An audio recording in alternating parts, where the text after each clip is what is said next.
Laut bukan sekadar batas, tapi medan juang. Dan Indonesia, dengan lebih dari 17.000 pulau, tak bisa lepas dari takdirnya sebagai negara maritim. Di garis depan penjagaannya, berdiri gagah kapal-kapal perang andalan yang siap menjaga kedaulatan dari ancaman apapun. Inilah 5 fregat tangguh milik TNI AL yang masih aktif, siaga mengawal perairan Nusantara.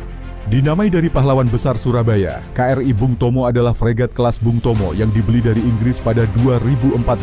Awalnya bernama HMS Grafton, kapal ini termasuk dalam kelas korvet modern yang kini diklasifikasikan sebagai fregat. Dengan panjang 95 meter dan bobot 2.300 ton, kapal ini mampu melesat hingga 25 knot. Persenjataannya, jangan remehkan. KRI Bung Tomo dilengkapi meriam OTO Melara 76 mm, rudal anti kapal MM40 Exocet, dan sistem pertahanan udara Seawolf, modern, cepat, dan mematikan. KRI Usman Harun adalah fregat kelas Bung Tomo lainnya yang masuk jajaran TNI AL pada tahun 2014.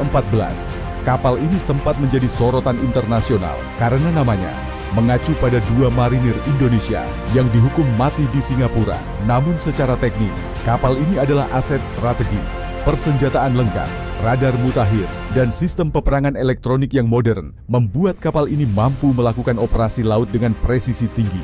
Keberadaannya bukan sekadar simbol, tapi juga pengingat sejarah. Inilah fregat tercanggih yang dimiliki Indonesia saat ini, KRI Raden Edi Martadinata, fregat kelas Sigma 1514 buatan Belanda.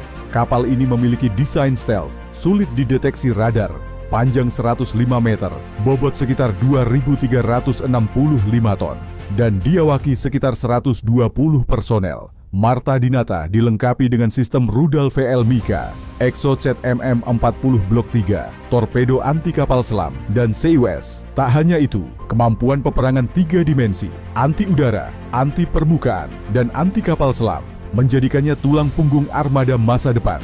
Dibangun dengan teknologi modular, kapal ini adalah saudara kandung dari Martadinata, juga buatan PT PAL dan Damen Schelde Belanda. Persenjataannya tak kalah mematikan, rudal Exocet, Mika, dan torpedo serta meriam Otto Breda. Tapi keunggulan lainnya adalah kemampuannya sebagai kapal komando. Sistem komunikasi canggih memungkinkan koordinasi dalam operasi skala besar. Fregat ini adalah simbol aliansi teknologi dan kekuatan lokal. Usia boleh tua, tapi semangatnya tak pudar. KRI Ahmad Yani adalah fregat kelas Van Spijk, buatan Belanda yang sudah dimodernisasi. Kapal ini aktif sejak era 1980-an, namun telah mengalami beberapa upgrade sistem persenjataan dan radar. Masih membawa rudal C-802, meriam utama 76 mm, dan kemampuan peperangan permukaan yang memadai. Selama puluhan tahun, Ahmad Yani sudah mengibarkan merah putih dari Laut Cina Selatan hingga Samudra Hindia. Indonesia memang belum punya armada terbesar, tapi 5 fregat ini membuktikan bahwa kita tak pernah tinggal diam. Dari kapal siluman masa depan hingga veteran setia, TNI AL menjaga laut dengan kekuatan, sejarah, dan teknologi. Karena kedaulatan bukan hanya di darat dan udara, tapi juga di lautan luas yang membentang sejauh mata memandang. Dan disitulah para penjaga samudera kita tetap siaga. Kalau kamu suka konten seperti ini, jangan lupa klik like, subscribe, dan nyalakan loncengnya. Karena dunia militer tak pernah tidur, dan kami siap mengulasnya untukmu di setiap gelombang yang datang.